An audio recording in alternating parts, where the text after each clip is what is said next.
because I'm an old guy. And here's a news flash. People that did illegal stuff and broke the laws of hours of service are still doing it today, even with an ELD.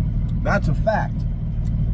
We asked for hours of service, just so you know. Greedy companies back in the early 40s were abusing truck drivers. They got paid. They got paid probably more than we do today. They got paid a lot. But trucking companies were greedy and they wanted them to drive more. So drivers begged the ICC, the Interstate Commerce Commission, please do something. And they, to protect truck drivers from being abused, developed hours of service. That's how we got hours of service. They weren't to stop us or slow us down or hold us back. It was to stop companies from abusing us. That's what hours of service are. When it comes to ELD, that was a punishment to Warner Trucking Company was about to close their doors. They were about to shut down. They were barely hanging on.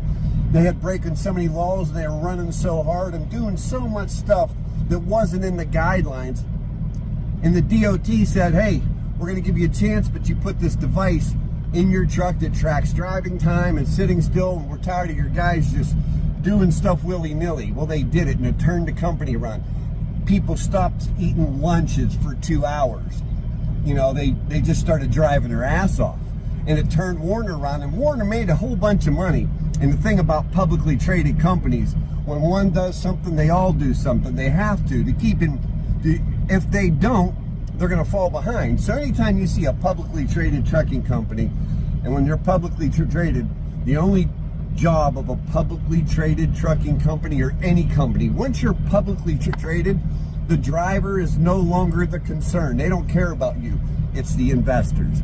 Everything is for the investors, and that's what happens. Anyway, that turned Warner around. They now have stadiums and they donate money and they do all this, nice stuff. Anyway, that's how we got the ELD. It's not going away because our United States Congress, they passed law to have an electronic. The United States Congress passed law in a surface transportation reauthorization bill. In that bill, there was something called MAP 21 that the United States Congress said you have to have it. Now, they never said anybody had to buy a product and pay for a service. That was the FMCSA and DOT because it was an ambiguous law by Congress. We're getting sidetracked. Anyway, the ELD was there because it created millions and billions of dollars more in IFTA taxes. They know every time this truck moves, and they got so much more money. As soon as this truck moves, there's tax dollars attached to this truck. You know how much more they made the second they started? And then, now you have the data. You know where the trucks are. You know where the people are. We are a cost to the economy. There's no trucking company that's good for the economy. So knowing where all the trucks are and being able to set the rate, if there's 200,000 trucks in Denver, Colorado, they know that they can set it for $1 a mile because there's only 50 loads. They have the ability to see that data. They sell that data. I don't care if you're Motive, MobileMax, whatever bullshit company it is, that data sold or the metadata sold, whether you like it or not. Unless you created your own computer system that's approved by the DOT, they're selling the data where truck drivers are to set the rate, because the rate affects the economy, and people that are praying for our government to come and help us, we are a drain to the economy. If you help truck drivers, you hurt the economy.